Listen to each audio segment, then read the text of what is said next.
खूनी गुड़िया का भयानक प्रतिशोध। एक दिन बहुत तेज बारिश हो रही थी और नरेंद्र को एक भी पिज्जा का ऑर्डर नहीं मिला था।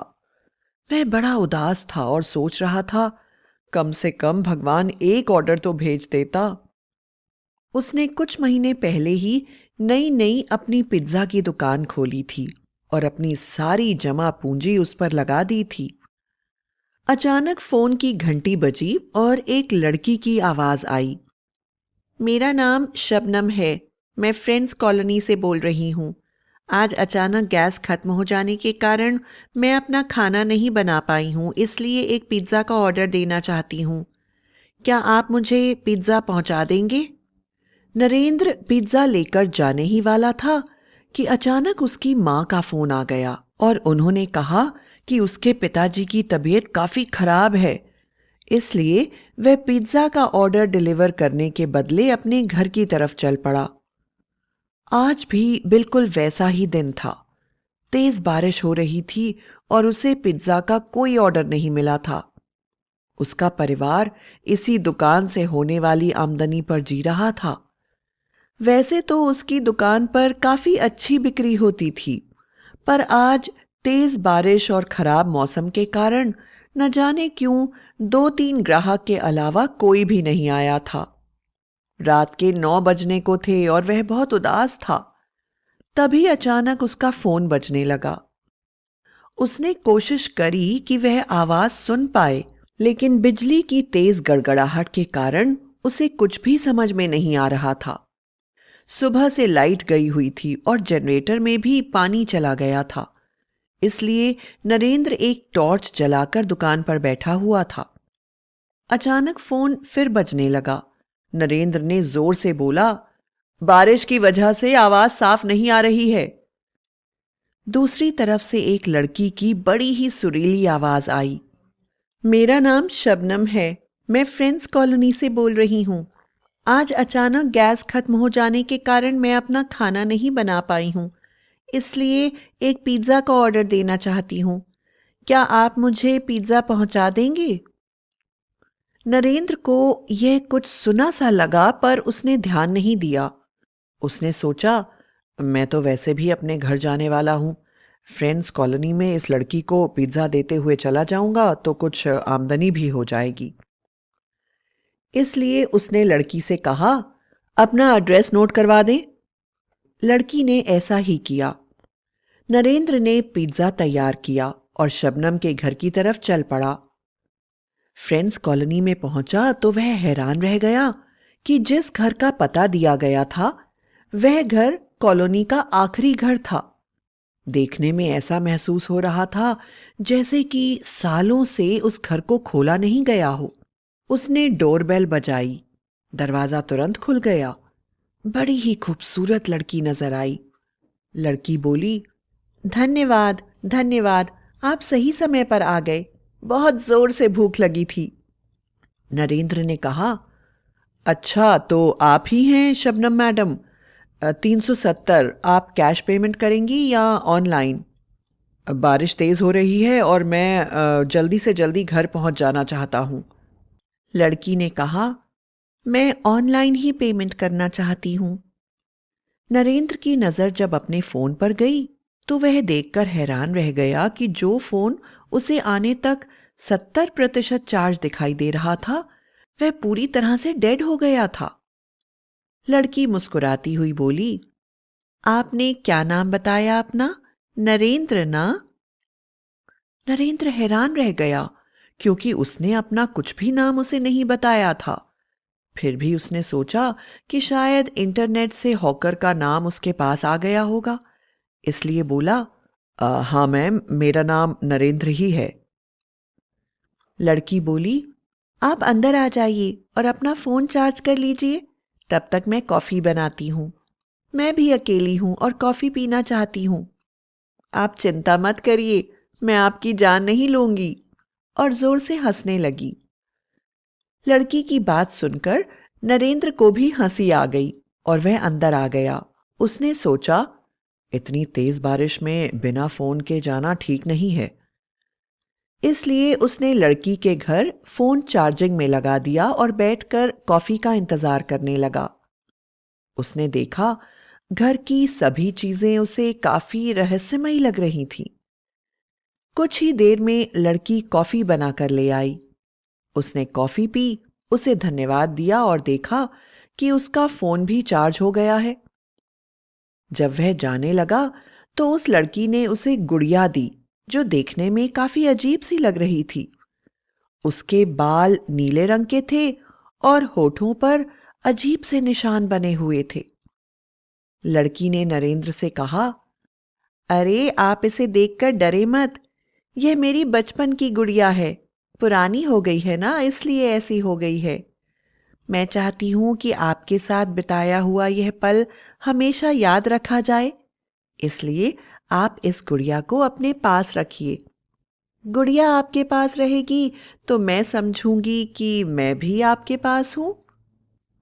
लड़की की बात नरेंद्र को बड़ी अजीब सी लग रही थी और वह सोच रहा था, भला मुझे इस लड़की को याद रखने की क्या जरूरत है। फिर भी एक खूबसूरत लड़की की गिफ्ट को मना नहीं कर पाया और गुड़िया को लेकर अपने घर की तरफ चल दिया। न जाने क्यों उसे ऐसा लग रहा था जैसे उसके साथ कोई ना कोई उस लड़की के घर से उसके घर तक आ गया है।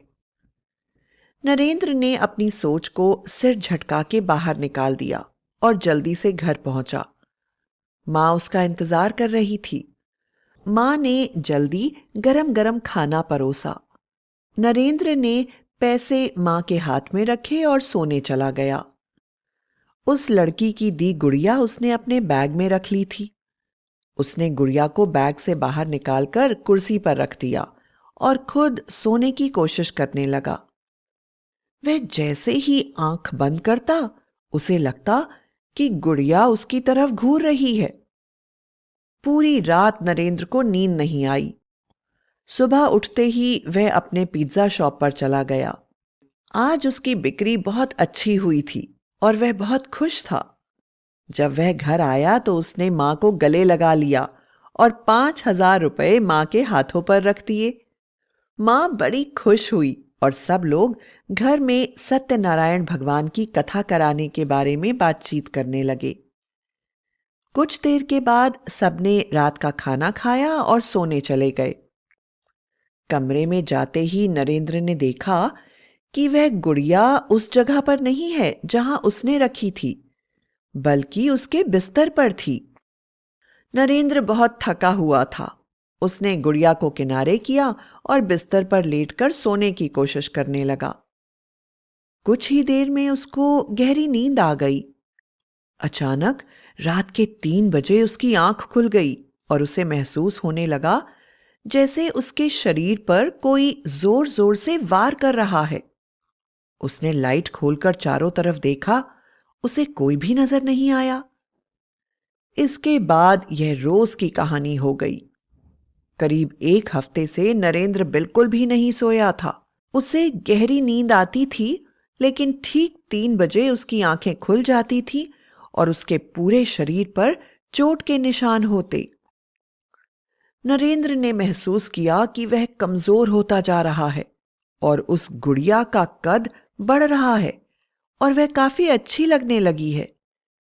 यहां तक कि उसके होठ पर बने कटे फटे निशान भी खत्म हो गए हैं। नरेंद्र को समझ में नहीं आ रहा था कि यह सब क्या हो रहा है, पर मां के कहने पर वह अपने दोस्त डॉक्टर असीम को दिखाने गया। डॉक्टर ने उसका हाल देखा तो बोला, मुझे लगता है तुम्हें मेरी नहीं बल्कि साइकियाट्रिस्ट की जरूरत है। तुम्हारे शरीर पर चोटों के निशान हैं और तुम्हारे शरीर से खून दिन ब दिन कम होता जा रहा है। मुझे नहीं लगता कि तुम आत्मा आदि पर विश्वास करते होगे, लेकिन मैं करता हूं। मुझे बताओ, यह सब तुम्हारे साथ कब से हो रहा है? नरेंद्र ने उस लड़की और गुड़िया के बारे में उस डॉक्टर को बताया। डॉक्टर ने कहा, मैं उस गुड़िया के साथ उस लड़की के घर जाना चाहता हूं जिसने तुम्हें गुड़िया दी थी। नरेंद्र उसे लेकर उस लड़की के घर गया। घर के अंदर घुसने से पहले ही लोगों ने कहा, अरे आप कहां जा रहे हैं? यहां तो कई वर्षों से कोई भी नहीं रहता। यह घर भूतिया है। इस घर में एक कुंवारी लड़की रहती थी जिसकी जलकर मौत हो गई है। उन्होंने बताया, उस लड़की का नाम शबनम था।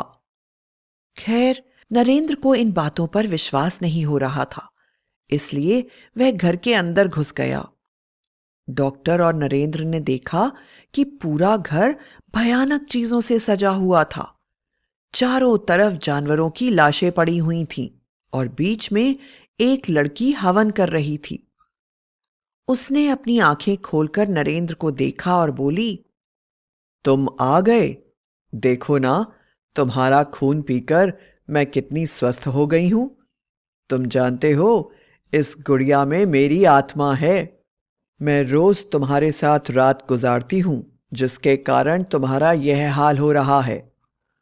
और वह जोर जोर से हंसने लगी और बोली, तुम्हें पता चल गया है ना कि मैं मर चुकी हूं, फिर भी तुम आ गए। इसका मतलब तुम मुझे चाहते हो, तो क्यों ना मैं तुम्हें भी अपना बना लूं।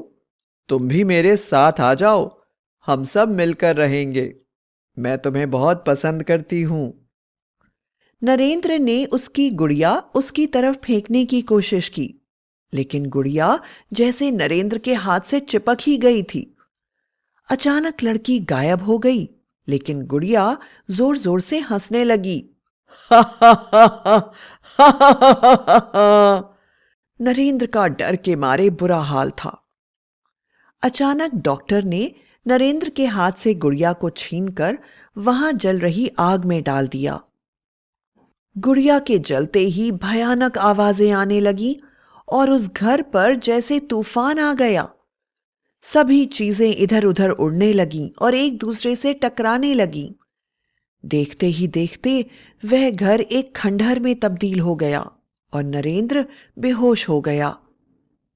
नरेंद्र का डॉक्टर दोस्त उसे जल्दी से जल्दी अपने क्लिनिक में लेकर आया और उसका इलाज करने लगा। इसके बाद इस बात का रहस्य पता चला कि जिस दिन उस लड़की का घर जल गया था, उस दिन उसने नरेंद्र की दुकान से ऑर्डर किया था, लेकिन नरेंद्र पिज्जा लेकर उसके घर तक नहीं पहुंच पाया और उसने जब दूसरा गैस सिलेंडर लगाकर अपने लिए कुछ खाने के लिए बनाने की कोशिश की, तो सिलेंडर ब्लास्ट हो गया, जिसमें वह जल गई थी और उसकी फेवरेट गुड़िया के अंदर उसकी आत्मा प्रविष्ट हो गई। वह अपनी मौत का जिम्मेदार नरेंद्र को मानती थी, इसलिए उससे बदला ले रही थी।